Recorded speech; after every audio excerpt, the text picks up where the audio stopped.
ये कुरान मजीद इन कागज स्याही और कागज कलम स्याही और प्रिंट किया हुआ ये अल्लाह क्या से आया है?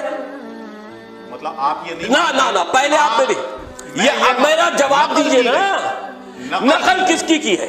नकल किसकी की है? जो अल्लाह रसूल ने कुरान लिखा, जो रसूल ने कुरान लिखा, जो जिब्राइल लेकर आए, रसूल ने लिखा, जिब्राइल ने लिख के दिया, उनको याद कराया, जिब्राइल ने लिख के दिया। आप नहीं आप घुमा रहे बात को, आप सही जवाब नहीं दे रहे। आप मेरी बात, मैं सीधे वो भी मैं आपसे मैं एक चीज चंद, आप मुझसे सवाल कर रहे हैं, चंद सवाल मैं आपसे कर सकता हूं, इजाजत है? बिल्कुल। आपको एक बात बता दीजिए, जिब्रील लिख के लाए? जवाब दीजिए। ठीक। रसूल को याद कराया? हाँ। रसूल ने लिखा? रसूल ने अपने साथियों को लिखवाया? नहीं, रसूल ने लिखा नहीं, वो उम्मीद है। हाँ, ना मैं आपसे बात कर रहा हूं। रसूल ने लिखा?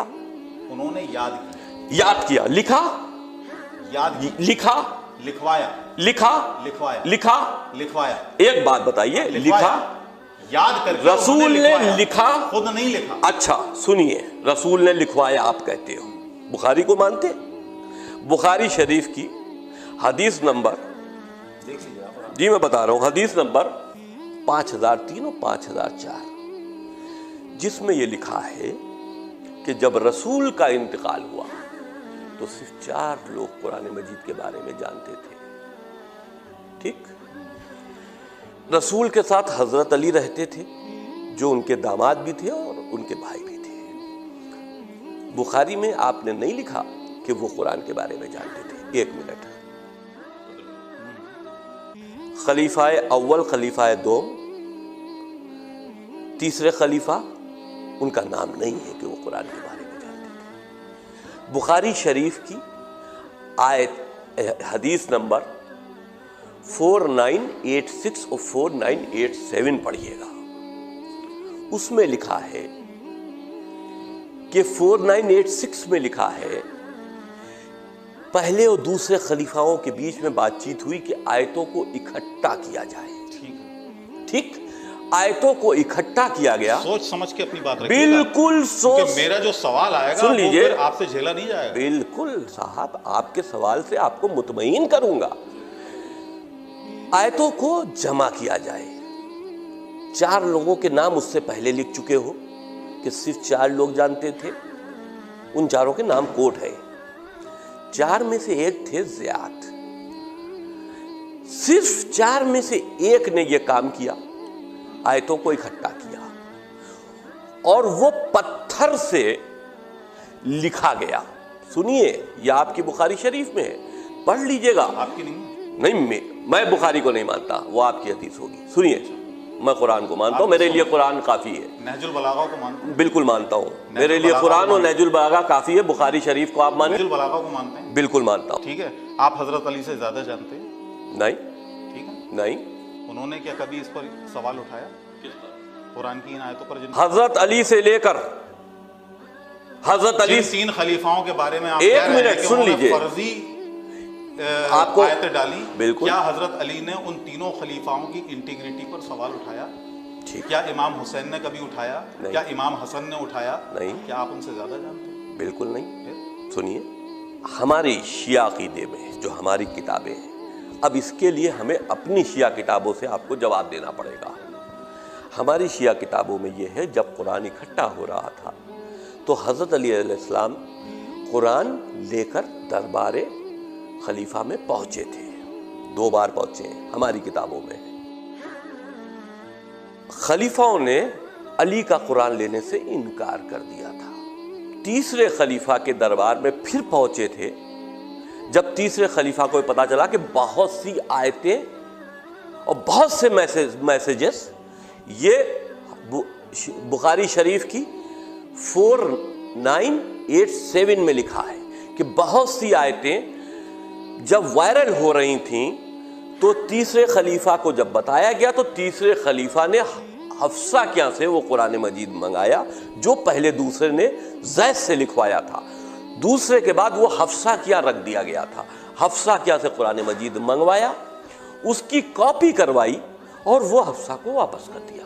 उसके बाद ऐलान किया कि जितने भी कुरान मजीद चल रहे हैं सबको जला दिया जाए, बुखारी में लिखा है सबको जला दिया जाए। यानी कि आपने वेरिफिकेशन तक नहीं किया उसमें क्या कुछ सही चीजें नहीं थी, सब गलत चल रही थी। आप रेफरेंस दीजिए मुझे। बुखारी शरीफ हजरत अली जब लेकर गए, सुनिए वही तो अभी आप वहीं तक आ रहा हूं। आप किस किताब में लिखा ये बता दीजिए। मैं वो तो मैंने शिया किताब से बात की थी। किस किताब?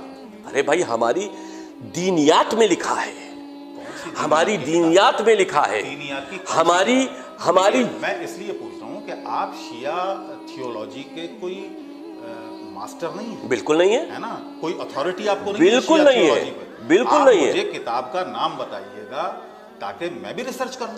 आपको रिसर्च करनी है तो बुखारी शरीफ पर, कुरान मजीद पर, नहजुल बलागा पर, सुनिए आप कह रहे हैं मैं मानता नहीं। बुखारी शरीफ पर, नहजुल बलागा पर, कुरान मजीद पर, सुनिए। मैं इतना जानता हूं कि कहीं पर किसी खलीफा का, अरे भाई आप सुनिए तो, जी बताइए। हम कब कह रहे हैं कि किसी ने बुरा कहा? आप कह रहे हैं। नहीं कहा। आप तो कर रहे हैं। नहीं कहा। आप कह रहे हैं। हम कह रहे हैं। हाँ किस बिना? अली ने नहीं कहा। किस बिना पर? सुनिए तो क्यों कह रहे हैं? जब कुरान मजीद लेकर गए और नहीं माना तो शियों का अकीदा ये है, मजलिसों में हम सुनते चले आ रहे हैं, शियों का अकीदा ये है कि हमारे जो 12वें इमाम गैब में है यानी कि छुपे हुए हैं वो क़यामत से पहले आएंगे, ये हमारा अकीदा है। और उनके हाथ में वो हज़रत अली का कुरान होगा, ये हमारा अकीदा है। हम अपने अकीदे के ऊपर बहस नहीं कर रहे, ये मेरा शियों का जाती अकीदा है। सुन तो लीजिए, अरे जनाब बात तो पूरी होने दीजिए। हजरत अली का कुरान न माना, उसमें कमी थी, आपने सारे कुरान जलवा दिए, इसका वेरिफिकेशन नहीं कराया कि उसमें क्या सही था क्या गलत था। जो पहले और दूसरे ने लिखवाया, हफ्सा क्या रखवाया, उसको सही कैसे मान लिया? आप बताइए अल्लाह की किताब कहां है फिर? ये आप कहते हो कि अल्लाह ने एक कुरान मजीद में यह आयत है कि कुरान मजीद की हिफाजत हम करेंगे, अल्लाह कह रहा है ना? किस कुरान मजीद की? इस कागज दवायत और कलम से लिखे हुए कुरान मजीद की हिफाजत अल्लाह करेगा जो दिलों में है, जो दिलों में है ना, जो अल्लाह ने जिब्रील के जरिए रसूल के कल्ब यानी कि दिल पर उतारा, उसकी हिफाजत अल्लाह ने करने का वादा किया है। आप इसके अंदर फर्जी आयतें शामिल कर दो तो इसकी हिफाजत अल्लाह नहीं करेगा। फर्जी आयतों का मतलब यह है जिससे खलफिशार पैदा हो। दो तरह के कलाम अल्लाह नहीं कर सकता, एक तरफ दीन को मिलाने की बात कर रहा है, एक तरफ कत्ल की बात कर रहा है। अच्छा, अब एक बात मेरी सुनिए, आप अल्लाह को मानते हैं, दीन को मानते हैं, कुरान को भी मानते हैं, बिल्कुल मानते हैं, को भी मानते हैं, बिल्कुल मानते हैं। अब आप मेरी एक बात सुनाइए, आप बताइए, एक आयत है जिसमें अल्लाह ताला फरमा रहा है कि तुम इस जैसा कोई कलाम ले आओ, तुम नहीं ला सकते। ठीक है, तो आपको लगता है कि फर्जी आयतें कोई बना देगा कुरान जैसी? आप मेरे जवाब से मुतमईन नहीं हैं, हम आपको मुतमईन कर नहीं सकते, क्योंकि आप वही बात कर रहे हैं जो आम मुसलमान करता है। अगर आप थोड़ा सा इससे हट के बात करें तो शायद आपकी बात समझ में आए। जब आपके अंदर दिल में वो इस्लामिक जज्बा बरकरार रहेगा, निकाल फेंक दिए थोड़ा सा इस्लामिक जज्बा, फिर हमसे बात कीजिए, तब शायद कुछ समझ में आए। जब तक दिल क्यों निकलवाना चाहते हैं? नहीं, एक कॉमन मैन की बात कीजिए। अगर आप दिल के अंदर इस्लामिक जज्बा लेकर बात करें, आप कभी कुरान आपके अंदर नहीं है? नहीं, मेरे पास है, लेकिन मेरे पास देखिए मेरे पास है, लेकिन हम परेशान हैं पूरी दुनिया में आतंकवाद से, हम डर रहे हैं आतंकवाद से। अरे क़िबला, मैं आपसे वही जानना चाहता हूं। इस्लाम के नाम पर जो आतंकी पूरी दुनिया में दहशतगर्दी बचा रहे हैं, हिंदुस्तान उसका भुक्तभोगी है। अगर के हिंदुस्तान की राष्ट्रीय सुरक्षा के हित में हम कहते हैं कि इसका प्रचार प्रसार बंद करो, इन 26 आयतों का प्रचार प्रसार बंद करो, तो आप अपने मुल्लाओं से पूछे कि इन 26 आयतों में क्या है जिसका प्रचार प्रसार बंद करने की बात हो रही है। आप बताइए, हम क्यों बताएं? आप बताइए। हमने तो कोर्ट में बता दिया। आप बताइए। मैंने कोर्ट में बता दिया। जनता देख रही है, जनता की अदालत में देखने दीजिए, कोर्ट का फैसला भी जनता देखेगी। कोर्ट में तो अभी आपकी याचिका एक्सेप्ट नहीं हुई वही बात है ना। वही बात आप ये बताइएगा कि आपने जो दलीलें दी, कोर्ट में याचिका एक्सेप्ट नहीं होगी तब हम आपको बताएंगे कि इसकी क्या मीनिंग है। जब तक के कोर्ट पे पेंडिंग है, मैं आप दलील ही नहीं दे रहे। ना आप उनसे पूछे ना। अब पूछने का, अब जवाब देने का हक और जवाब देने की बारी मुल्लाओं की है जो हाफिज कुरान है। मेरी कहां है? मैंने तो सवाल खड़ा कर दिया। इल्जाम तो आप लगा रहे हैं। सवाल मैंने खड़ा किया, जवाब आप दोगे ना। इल्जाम नहीं, सवाल है। आप इल्जाम सवाल है, आपके इल्जाम नहीं। बस यही तो मैं कह रहा हूं कि आप अपने दिल से थोड़ा सा इस्लामिक मेंटेलिटी थोड़ी सी बाहर करके मैं बिल्कुल कॉमन मैं बिल्कुल मीडिया पर्सन बन के बात कर रहा हूं। आपने आरोप लगाए। आरोप नहीं, ये आरोप नहीं है। बिल्कुल आरोप नहीं। ये आरोप नहीं है कि कुरान में कुछ आयतें शामिल की गई। ये बस यही बात तो है कि जो मैं कह रहा हूं कि आप इस्लामिक पर्सन बनकर बात कर रहे हैं। क्यों नहीं मानते कि कुरान में कुछ शामिल नहीं किया जा सकता? अल्लाह की तरफ से भेजी हुई किताब नहीं है, क्यों नहीं मानते? फिर वो किताब कहां है जिसकी हिफाजत की जिम्मेदारी अल्लाह की? हिफाजत तो किताब भेजी कब? आप ही तो कह रहे हो। आप बताइए ना। हिफाजत की जिम्मेदारी उन अल्फाजों की ली थी जो जिब्रील के जरिए अल्लाह ने रसूल अल्लाह के दिल के अंदर, नफ्स के, उनके कल्ब पे दाखिल किए थे। उसकी हिफाजत की जिम्मेदारी अल्लाह ने ली थी। एक बात सुनिए, आप किसी बात की दलील नहीं, आप बेवजह आप कह रहे हैं। आप अगर देखिए, अगर आप 2 और 2 5 पर अड़ जाएं तो हम साबित नहीं कर सकते कि 2 और 2 4 होता है। बात खत्म। मैं 2 और 2 4 की बात कर रहा हूं ना, आप 2 2 5 की बात नहीं कर रहे हैं। मैं कह रहा हूं किन किन आयतों में आपको लगता है कि यह आतंकवाद को बढ़ावा दे? सवाल ने अभी तक उस सवाल का मेरी जवाब नहीं दिया। अब आप सुन लीजिए। हाँ सुनाइए।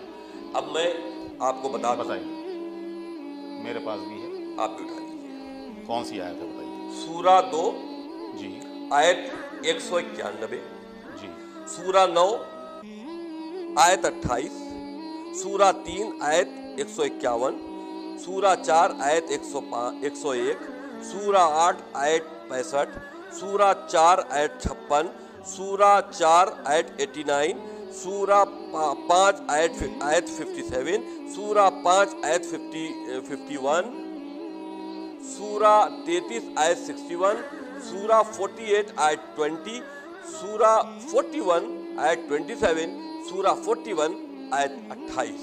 ठीक है, आपने एक सूरा बताई। सूरा 48 आयत 20, सूरा 2 आयत 191 आपने बताई। अब मैं इसका तर्जुमा करूं, बताइए।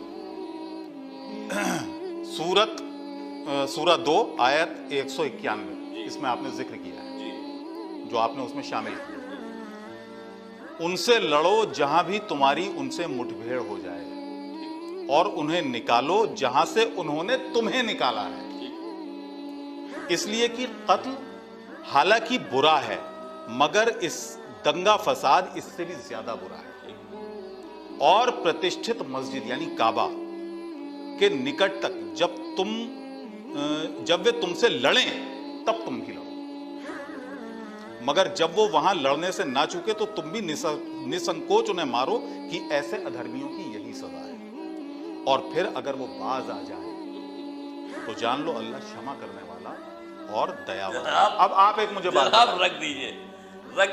हाँ बताइए। देखिए यहाँ पर क्या अल्लाह कह रहा है, उनसे लड़ो जो तुमसे लड़े, उन्हें निकालो जिन्होंने तुम्हें निकाला, उनको निकालो जिन्होंने तुम्हें निकाला। हमारा हिंदुस्तान का संविधान भी तो कोई चीज है ना।